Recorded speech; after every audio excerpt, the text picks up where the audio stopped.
What's up, Wizards? Top 3 new decks of the week as we get pretty deep into Foundation Standard right now. We're 5 or 6 weeks in at this point, but even though things are congealing, I guess is a gross word to use, there's a lot of consolidation at the top tiers, but I still saw 3 more decks this week that caught my attention, starting with Arcane One's construction here that went 5-0 in a standard league. Now, the other 2 decks today are both from standard challenges, and they both top-8'd standard challenges, or at least did very well. Can't promise you top 8s, can I? But either way, this is the only deck we're going to look at from League this week, but it's still kind of an interesting one, a take on a kind of idea that we've seen before, but we went pretty deep and we went 3 colors on this one. So let's take a look at this sort of Esper Enchantments deck, but it's not what you think. It's actually kind of a mix of that blue-white Enchantress deck that we see a good bit of since Duskmourn came out, and weirdly that like Storm Chaser's talent like teamer build that you see every now and again. There's disparate pieces from both of those decks in this thing, but it all comes together nicely. We've got Optimistic Scavenger in from the Enchantments build, as well as Sheltered by Ghost in here. Just an all-star from that build, right? Just maybe the best removal spell in Standard if you can facilitate it. If you can stick a creature. Sheltered by Ghost is just incredible. Hard to fight against, too. Really, really swingy sort of aura here. But apart from that, we also see Nurturing Pixie in this deck. So it's kind of a Pixie build. It's got the Hopeless Nightmare. You see that right here, right? But it's also got a lot of other stuff that it can bounce. Along with Fear of Isolation, by the way. This is just functionally 4 more copies of Nurturing Pixie. In a lot of ways, the deck is just trying to do a bunch of bounce tricks. It doesn't even stop there. It's also got 4 This Town Ain't Big Enough. So this is ported over from the Simic and Teamer lists that play Storm Chaser's talent. So, of course, we're playing Storm Chaser's talent. 4 of in this deck. So again, you see all these pieces grabbed from different decks in the meta right now, and even some decks that are fighting to stay within the meta, like the Nurturing Pixie, like Tithing Blade, Hopeless Nightmare deck, right? We got some pieces from that. So we really kind of went shopping at a bunch of different decks and came up with this. I think it's really, really cool. It's got Nowhere to Run in here. Also a really good target for Nurturing Pixie or Fear of Isolation and Bounce, and you get another removal spell. That's really cool. Also helps you fight against like other enchantments decks or other decks that are running like Shard Mage's Rescue, which we're not running, but other decks that may be running it. Anything that cares about hexproof or anything like that. So, that's pretty cool. Snakeskin Veil, it completely neuters that card. It's really sick. And then, of course, the Hopeless Nightmare. I've brought it up a couple of times, but just being able to bounce this with Nurturing Pixie and then bounce it again with Fear of Isolation and play it again, it's very annoying, and you've done 6 to your opponent at that point. You didn't even spend that much mana. So, really cool deck here, man. Like, sometimes the Nurturing Pixie or the Fear of Isolation will just return the Storm Chaser's talent to your hand, and you play it again, get another Otter or whatever. And then later on in the game, you can return This Town Ain't Big Enough from your graveyard to your hand with the Storm Chaser's talent. That's the one thing, the kind of hole that I'm seeing in this deck, is that Storm Chaser's talent is really just a 1-mana 1/1 prowess that you can bounce, play it a few times in a game, and that's good. Don't get me wrong, but you don't really have a lot of value when it comes to bringing instants or sorceries back from your graveyard to your hand or whatever the second chapter or whatever the second level of the card reads as. And then the third level is, whenever you cast an instant or sorcery, you get an Otter, and that ain't going to happen too often either. But this isn't like the Cynic deck that's trying to, eventually get to chapter 3, level 3, like that's one of its big win cons. I don't think this deck's really doing that so much. I think it's just trying to annoy you as much as possible with Pixie and Fear of Isolation and stuff. Scavenger, making your flyers large is also pretty decent because you've got, 22 different enchantments, 26 actually, right? Because Fear of Isolation is an enchantment. Spiteful Hexmage comes equipped with an enchantment, so that'll proc Optimistic Scavenger. That's a ton. But you got Bottomless Pool in here and Locker Room too. Locker Room's interesting. Again, we've got flyers in this deck. And once we unlock Locker Room, which is a weird thing to say, then we basically have a reconnaissance mission, a version of that card where when our creatures deal combat damage, we get to draw cards. So again, goes really well with the flyers. Spiteful Hexmage is an interesting one to have in this deck too. A cheap creature that can be relatively large. If you're going to bounce the thing you attach the Wicked Roll token or the Cursed Roll token to anyway, kind of doesn't matter. You have a 1-mana 3/2 on deck, and it can get even larger because of Scavenger. It's really, really neat. Bottomless Pool is also a form of tempo. It's sorcery speed, but, it's a bounce spell. And that's pretty decent tempo right now, especially when you can bounce your bounce spell back to your hand and play it again. And again, this can get really annoying. A lot of our spells cost just 1 or 2 mana, and I just think it's a really, really well-constructed deck in a lot of ways. So kind of want to run this one and see what happens. It's just a Frankenstein of a few different decks. I'll say it again. Don't want to sound like a broken record, but that's one of the things I like most about it is it takes like all the cheapest things that a lot of different, cheap decks do in standard, decks that are really low curve, and just tries to kind of combine all those different ideas. And I think it's doing so pretty well. So I like your concoction, Arcane. It will get our number 3 slot for this week. But second deck, this one got 9th place. Again, I told you I can't promise you top 8, but it did pretty well here.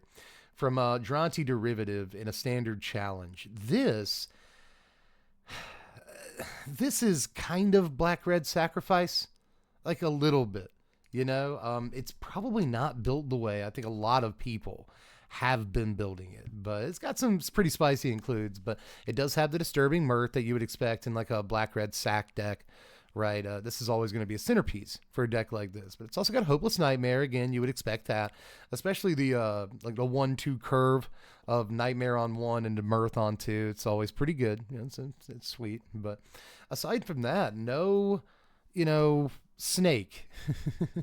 The 6 mana snake that you can sacrifice stuff and it costs less to cast.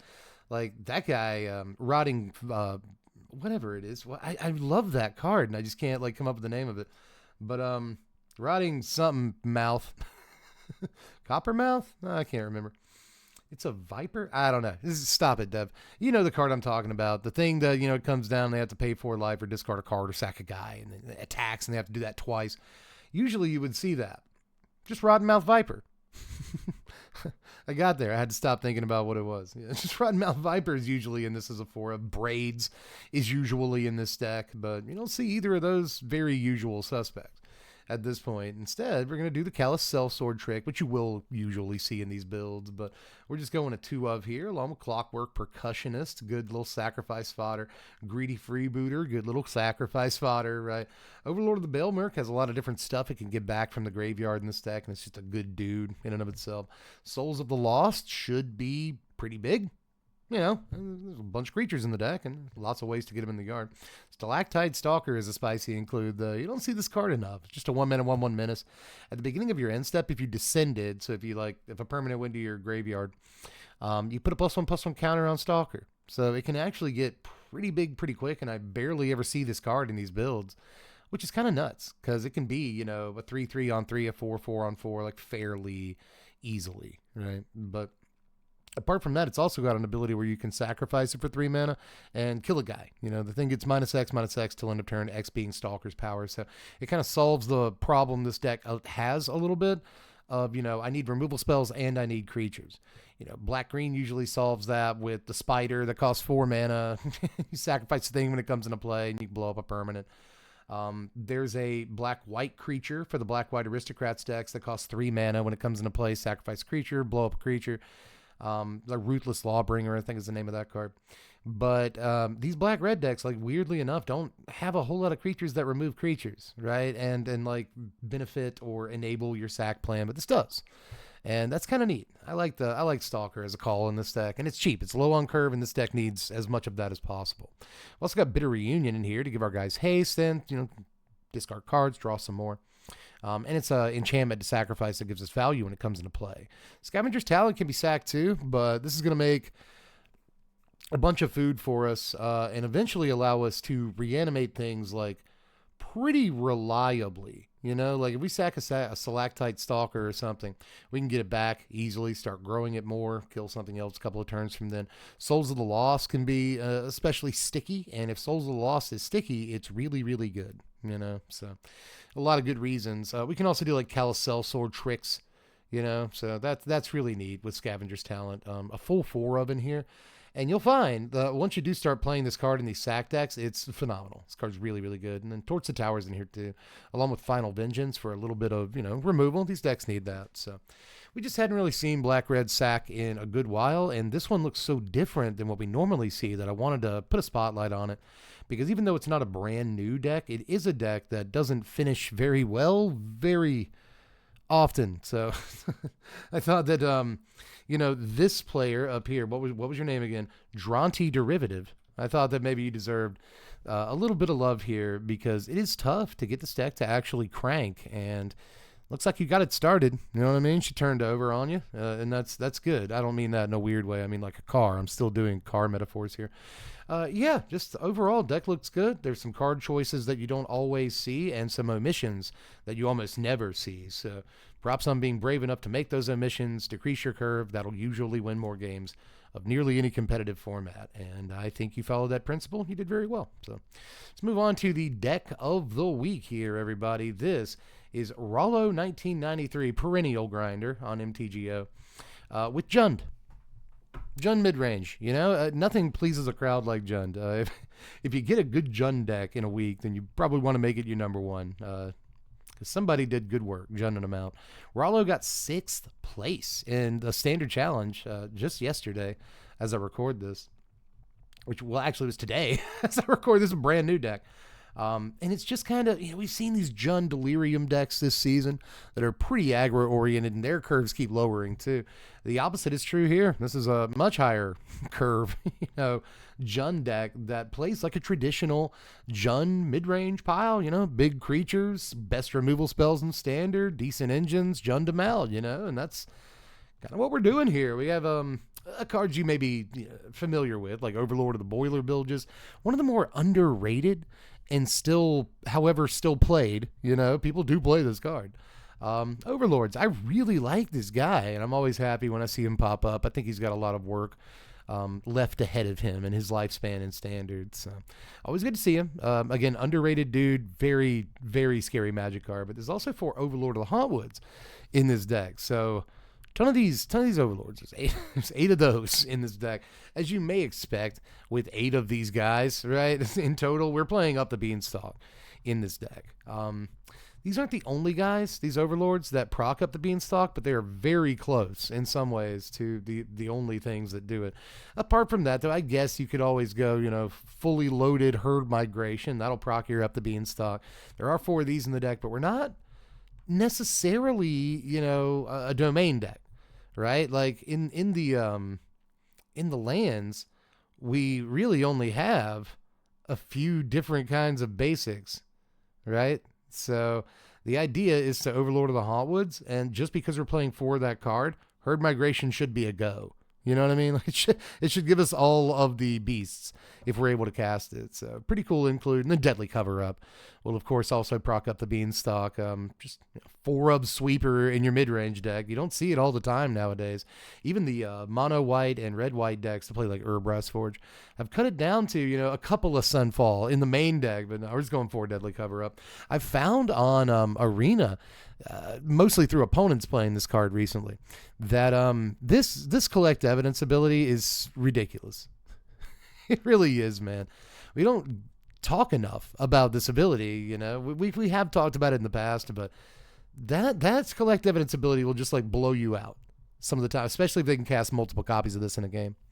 But apart from that, there's also Vivian Reed, which will trigger up the Beanstalk. So that's all the stuff that triggers Beanstalk in the deck. But that's kind of a lot. When you really come down to 4, 8, 12, 16, 18 things, trigger Beanstalk is pretty crazy. But Reed will help you get your Overlords and another creature we're playing I haven't pointed out yet. But it's also, removal for artifacts, enchantments, even dudes with flying, which is a pretty sweet removal ability. We're not too worried about the emblem, but this is a good value Planeswalker at the moment. Apart from that, our removal includes Nowhere to Run. Again, these not only Enchantress decks, but Enchantress light, Enchantress-like decks are really coming together right now. But there's other creatures that we might have to worry about that have hexproof and whatnot. And then Go for the Throat, just great, almost unconditional removal. The End has been popping up in more decks recently. I find this is a cool include. It's kind of a mini Deadly Cover-Up, right? So this can do some work. And then just a single copy in the main, at least, of Torch the Tower in here to give some small amount of respect to the aggro decks. But there is one more card in the deck. It is Decadent Dragon. I mean, there's others. Maelstrom Pulses, Removal Pillage the Bog is a demonic tutor, but Decadent Dragon is here too, man. A card that I've really liked ever since Wilds came out, like well over a year ago now. Hasn't really seen too much love. And I don't think this deck will completely put it on the map and turn it around and everyone's going to start playing Decadent Dragon, but I am glad that it got some love, man. This is 4 mana for a 4/4 flying trample. Whenever it attacks, create a treasure. That's like good. That's not a terrible magic card right there, but it also has an adventure called Expensive Taste. This costs 3 mana, 2 and a black for an instant.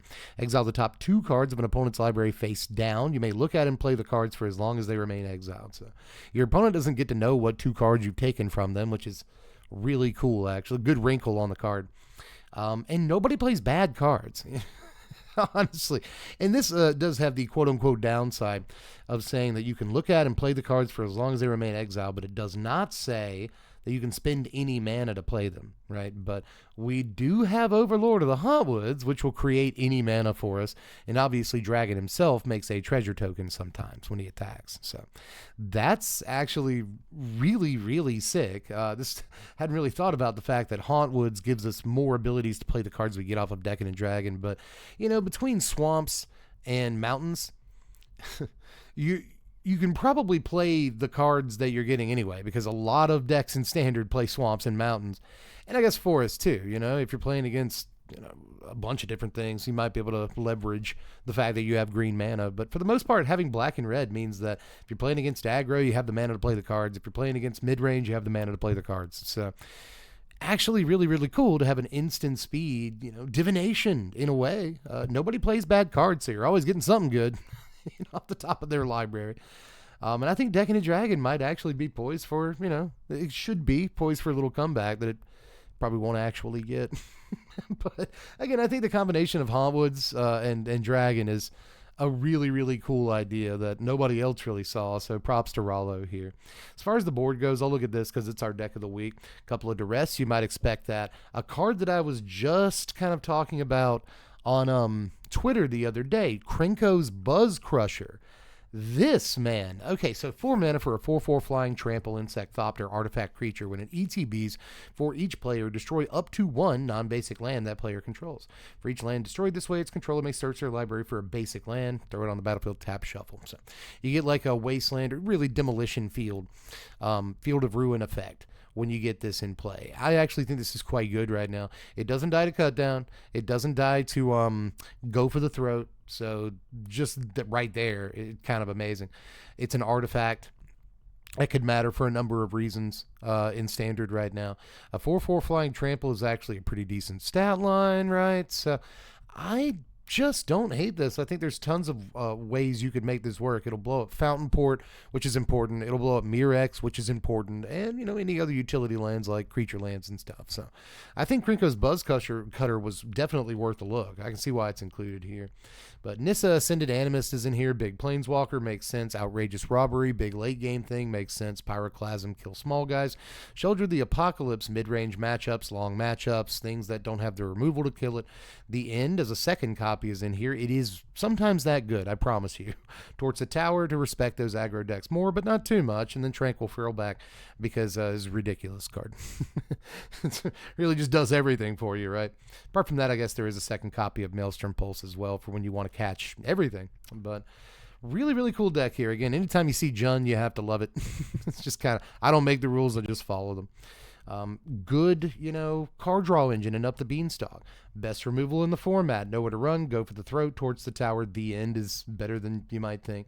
A value planeswalker that gets us card advantage like Vivian Reed and can blow up problem permanent types. Love it. Deadly cover up. Sweeper. Love it. Herd migration.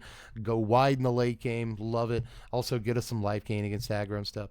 Pulse, catch all removal, again the best removal spell in Standard. In some ways, I wouldn't say the best, but within the best, right?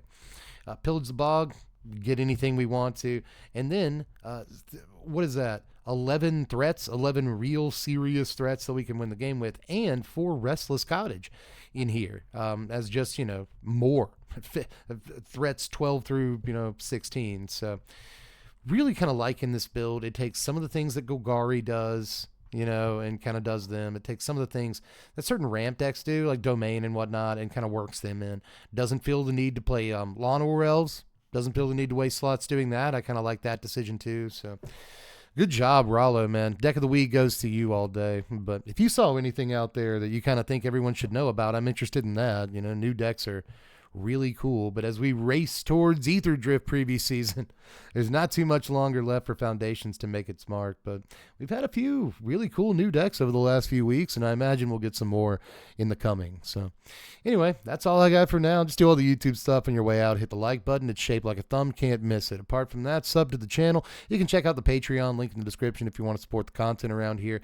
And yeah, catch you cats later. I'm Deb from The Place. Thanks for watching, Wizards. Spread love and be kind.